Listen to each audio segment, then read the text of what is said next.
Transtorno de personalidade é sinônimo de psicopatia. Esse nome psicopatia, ele tem muitos outros sinônimos, talvez até melhores. É que ele ficou conhecido na mídia, glamorizado no cinema, com o nome de psicopatia. Mas a primeira vez que ele foi descrito foi em 1835, quer dizer, já faz tempo, com o nome de loucura moral. Eu acho um nome interessante, que diz o que é. É o louco moral, que foi descrito nesta época, 1835, por um mestre chamado Pritchard. Na história desta época para cá, teve outros nomes tão interessantes quanto, por exemplo, loucura lúcida. Eu acho um nome poético, mas também diz o que é esse indivíduo. E assim foi. Em 1921, 22, ele recebe o nome de psicopatia, ou melhor, personalidades psicopáticas. Na verdade foi em 1923, personalidades psicopáticas. E assim foi indo. Outros nomes, sociopatia, né? Transtorno de personalidade. E eu particularmente gosto do nome condutopatia. Por que condutopatia? Porque a pateia, a patologia, a doença está na conduta. Ou seja, é um indivíduo que tem uma conduta patológica.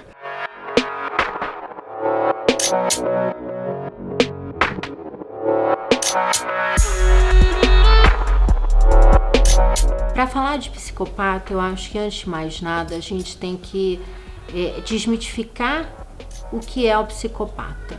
Porque hoje se ouve comumente, para qualquer coisa que se faça de errado, chamar o outro de psicopata. Então, se ultrapassou o sinal vermelho, se matou alguém, se roubou, ele é um psicopata. E não é assim. Para a psiquiatria, a psicopatia, ela tem um outro significado. Ela é de fato um distúrbio, ela é um transtorno em que o indivíduo ele age de uma maneira em que não se esperaria uma pessoa agir.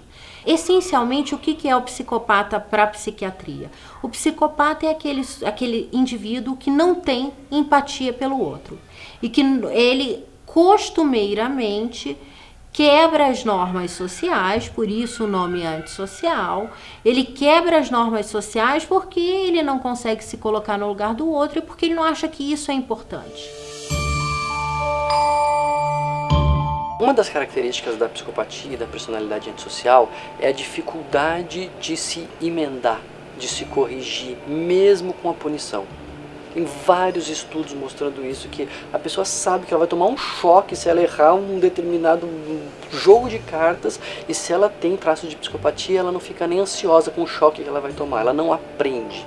Isso é intrínseco, isso é da personalidade, é do temperamento que é sem medo, né? As pessoas que têm a psicopatia têm pouca ansiedade, têm pouca preocupação, elas são insensíveis por definição. O que não significa que elas não possam modificar o seu comportamento, na certeza que vão ser pegas, se elas estão muito observadas, se tem muitos olhos em cima delas, etc. Elas podem não atuar em função da sua personalidade.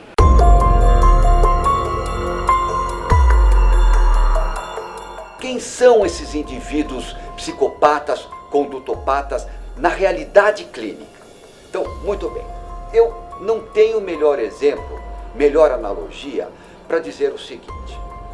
De um lado, nós temos a noite, e do outro lado nós temos o dia. E entre a noite e o dia, você tem a aurora. Quando você está na aurora, você não está nem na noite nem no dia, você está na aurora.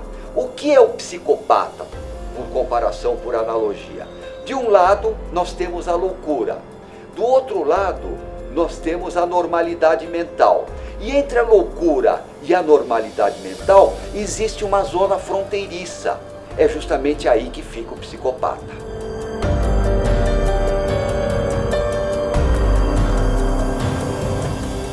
Em outras palavras, o psicopata não é nem um doente mental propriamente dito e nem um normal propriamente dito. Quais anormalidades o condutopata apresenta para ficar nessa zona fronteiriça entre a loucura e a normalidade? É muito simples. Ele tem um distúrbio do caráter, distúrbio dos valores éticos e morais. Por exemplo, um ser humano normal, ele tem sentimentos superiores de piedade, de altruísmo, de compaixão. O condutopata não. Então, portanto, aí ele pode ter atitudes que uma pessoa normal não tem. Por exemplo, matar para ver cair.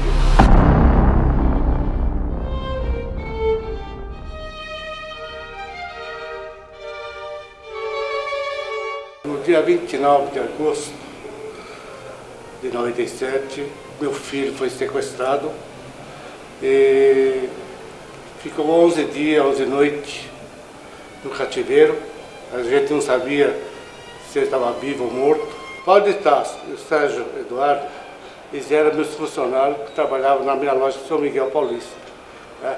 Então, no dia 29 de agosto de 97, o Paulo de Tarso, com viatura da polícia, eles vieram e pararam em frente da minha casa,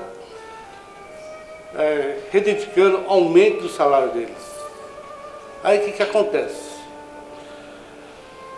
Naquele momento eu falei assim: Paulo, você conhece o Nelson Azevedo, que é meu supervisor, o que vocês entenderem, né, para mim está muito bem. Só que naquele momento meu filho, o Ives, saiu para fora e abraçou na minha perna, e o Paulo de Tarso chegou e falou assim: quem é? Eu falei: meu filho. Ah, tá. E meu filho olhou para ele, e aquele dia, naquela noite lá, meu filho foi sequestrado. O motoboy veio entregar um buffet, né? Buquê de flores, e falou o nome da Margarete.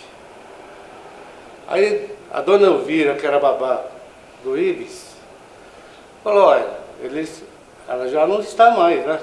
Já foi embora para casa dela. Ah, mas eu preciso entregar esse buquê para ela. Naquele momento, a dona Elvira foi abrir a porta, ele encostou o revólver e falou: ó, é sequestro. Entrou, o meu filho estava fazendo lição de casa junto com o priminho.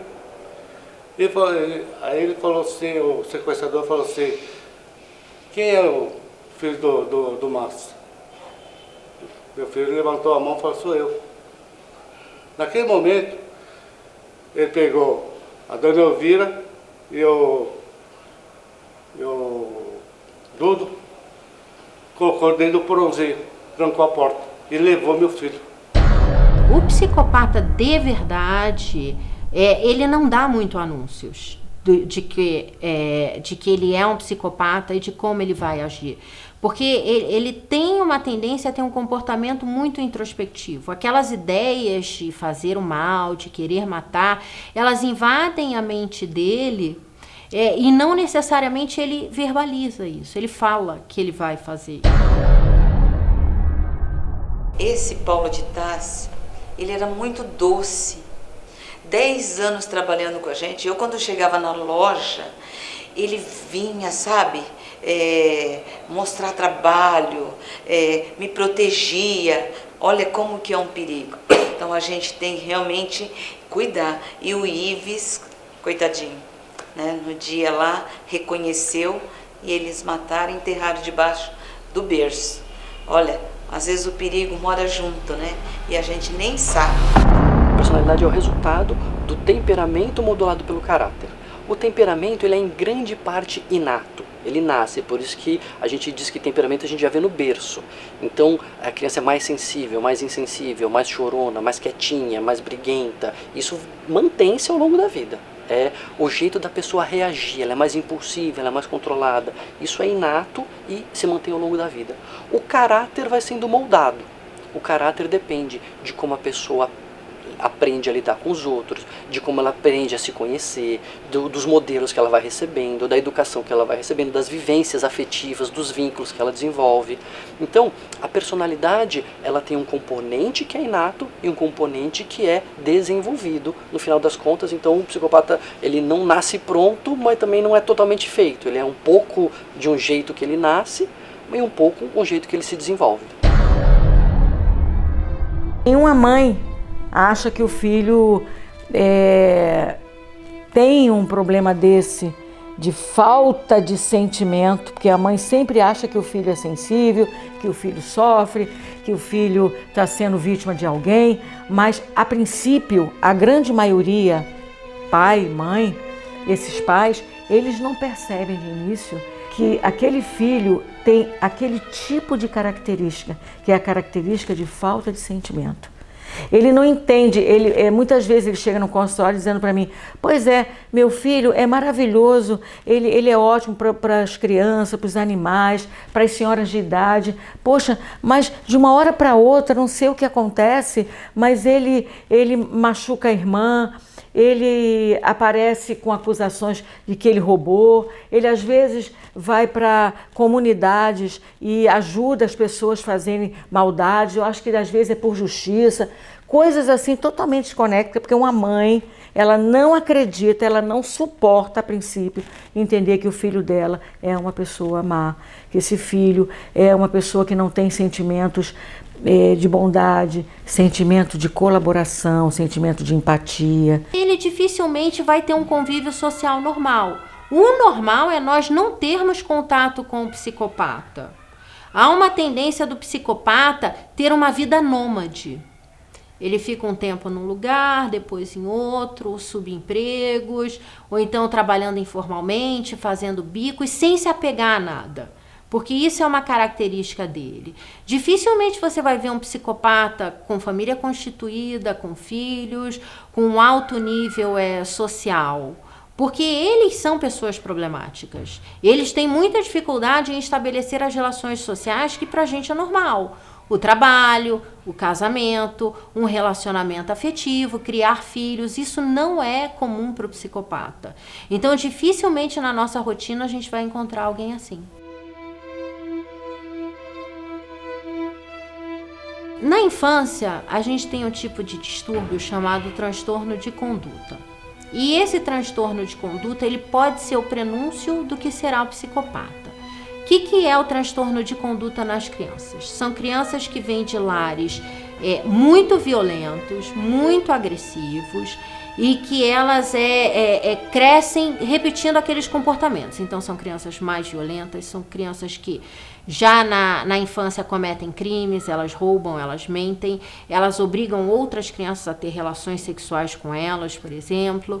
E 30% dessas crianças, veja bem, não é a maioria, mas 30% dessas crianças poderão desenvolver uma personalidade antissocial. Então, há alguns traços na infância que podem levar a crer que aquela criança será um indivíduo antissocial, mas isso pode passar com o tempo. Como eu estou muito perto das vítimas, eu tenho delas bastante material para eu dizer hoje que eles buscam algo, ter um benefício, se sair bem numa coisa, adquirir algo. E se para adquirir esse algo eu tenha que furar, balear, matar, eu vou fazer. Mas eu vou fazer planejado, porque eles são praticamente certeiros. Então, como eles chegam para adquirir o que eles querem? Eles chegam da forma que o ser humano abre a alma, da forma que o ser humano entrega toda a alma e todo sentimento bom. Né? Qual é o sentimento do ser humano assim que mais movimenta se movimenta dentro dele e ele busca escapar desse sentimento, a angústia. Então eles têm a promessa de acabar com a angústia do ser humano. Olha isso! Eu vou te beijar do jeito que você quer, eu vou te amar do jeito que você quer, eu vou te acolher, eu nunca vou te deixar. Eles são a promessa que a ciência não fez, que é de acabar com a angústia do ser humano. Deixar pequenos pontos de angústia para um movimento normal.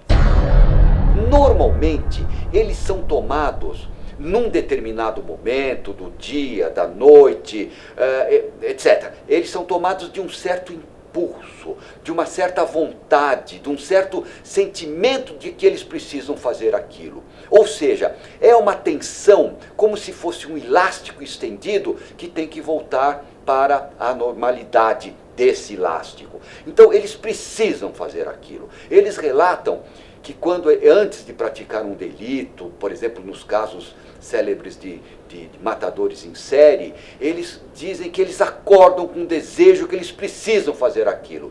E enquanto eles não fizerem, eles não sossegam. É como se fosse um reservatório cheio e precisa ter algum canal para escoar tudo aquilo, e escoam normalmente nessas atividades criminosas. Então, o que eles fazem? Eles vão, por exemplo, se eles precisam matar, eles vão atrás das vítimas que tem que ter tais e tais e tais características, porque o cérebro dele não está alucinando nem delirando, eles continuam inteligentes, né? Ou com a inteligência normal deles. Pois bem, enquanto eles não realizarem aquilo, eles não se sentem, eles não sentem, entre aspas, paz interior.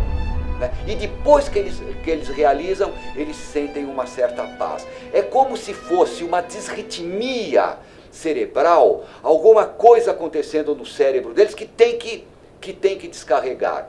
Quando ele descarrega, ele praticamente volta, entre aspas, para aquela normalidade dele. Então, eu gosto muito desse exemplo da disritmia, que fica algo disrítmico, que precisa acontecer alguma coisa. E aí eles vão e fazem. Foram 11 dias do sequestro do meu filho. A gente sempre, como pai, como mãe, a gente sempre torcendo, né, que o Ives estava vivo ainda. A primeira ligação que eles fizeram foram na madrugada do dia 1º, e eles falaram assim, é sequestro, desligou. 3 dias depois, eles ligaram de novo, queremos tantos milhões. Desligou. Mas naquele momento já estava, antes do sequestro já estava com a gente. Então, o tempo que eu queria ganhar com eles no telefone, eles eram tão malandros que já conhecia até o sistema como que era, né? Eles não davam tempo de localizar onde estava a ligação. E no terceiro ligação, conseguimos segurar um pouco mais e já estava rastreando essas ligações, que eram sempre no mesmo local. Naquele momento que o sequestrador, o Silvio, o motoboy, ele ligou, chegou no orelhão, ligou, onde o sequestro já estava ali de prontidão. E onde pegou ele, né, e levou para a delegacia do sequestro, e onde que ele confessou onde que estava o Ives. Naquele momento, eles foram até a casa do Silvio, vasculharam, não achou o Ives. Você sabe quando o investigador já estava saindo para fora, como que não tem encontrado o Ives, ele falou assim, puxa vida, eu estou sentindo alguma coisa, que eu vou voltar de novo dentro da casa, porque eu estou sentindo uma energia. Ele voltou de novo. Naquele momento que ele começou a vasculhar e empurrou o bercinho da filha do Silvio, ele viu uma marca de cimentado novo. E onde ele falou, começaram a quebrar, né? Ele encontrou o Ives lá dentro, enterrado. Os psicopatas, eles não sentem culpa. Nenhuma. Eles vão dar as justificativas mais absurdas para aquilo que eles fazem. Eles vão falar que aceleraram o carro porque, por exemplo, se alguém está atravessando fora da faixa de pedestre e ele acelera o carro e atropela aquela pessoa, e atropela propositalmente aquela pessoa, ele vai falar, ué, ela sabia que ela não podia atravessar fora da faixa de pedestre. Essas explicações, essa racionalização é uma coisa totalmente absurda e denota alguém que não tem culpa pelo que faz.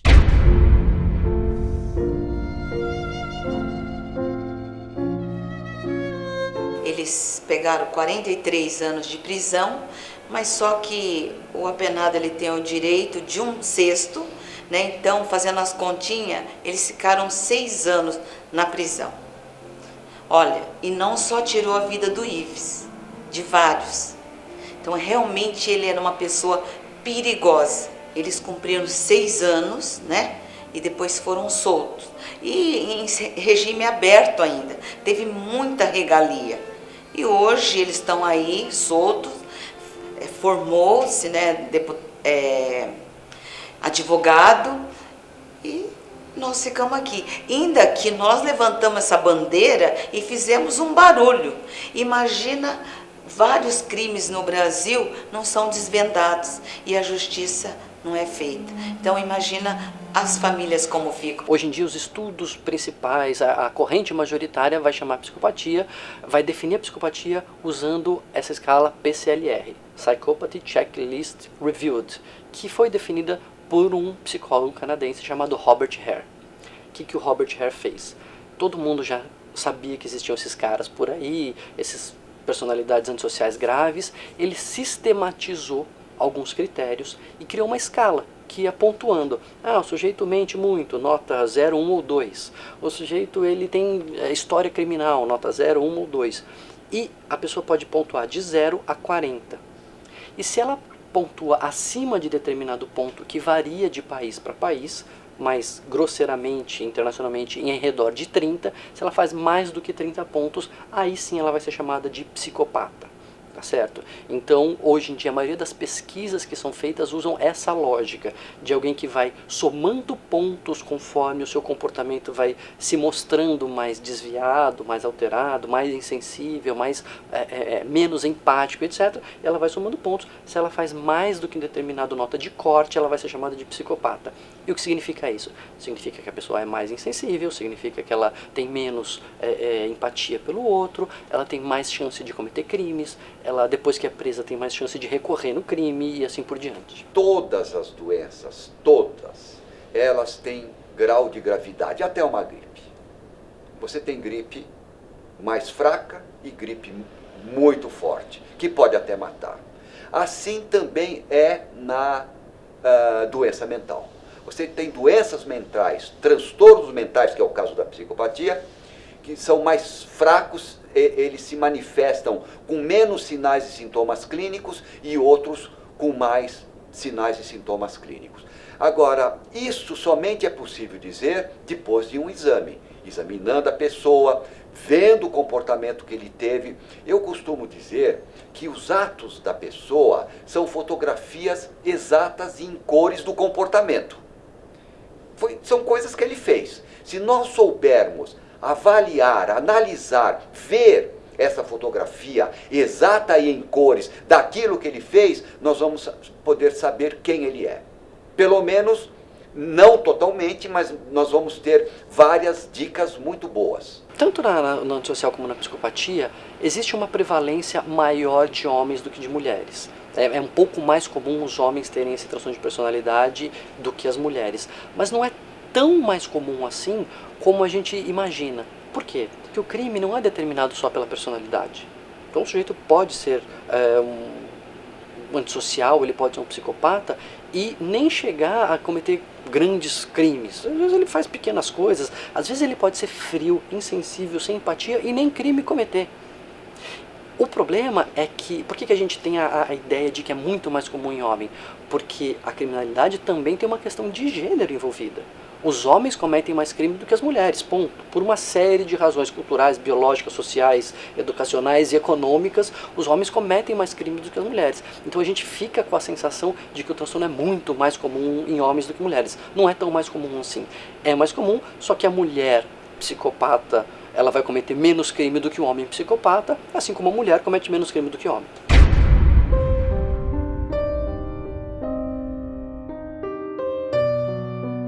Não existe tratamento para o transtorno de personalidade antissocial. Não existe nenhum tratamento. Por quê? Porque falta ao indivíduo justamente o que é necessário para ele se tratar. Ele não tem a capacidade de insight e ele não consegue se colocar no lugar do outro. Então ele não desenvolve a empatia. Nem por ele próprio, nem pelo outro. Então é um transtorno sem saída. Ele vai ser aquilo a vida toda. Ele pode, por exemplo, com o passar do tempo, conforme ele for envelhecendo e vai ficando mais fraco, menos impetuoso, menos impulsivo, não ser tão violento. Algumas coisas podem se adequar com o tempo, mas ele nunca vai ser uma pessoa normal. Em medicina, existem em todas as especialidades médicas, doenças que não são curáveis, infelizmente. Então você tem problemas no pulmão que não são curáveis, você tem cânceres incuráveis, etc. E assim também é em psiquiatria. Você tem determinados males que a pessoa nasce, cresce e morre com ele. No caso dos psicopatas é isso. Não há nenhum tipo de tratamento, nenhum tipo de remédio, nada que possa fazer com que aquele indivíduo que habita uma zona fronteiriça entre a loucura e a normalidade se torne uma pessoa normal. Se alguém algum dia disser que curou ou que vai curar um condutopata, com absoluta certeza ele não é psicopata. A dor é muito grande. Existe a fase do luto. Não é fácil, gente. Não existe uma dor maior para um pai, para uma mãe, do que perder um filho.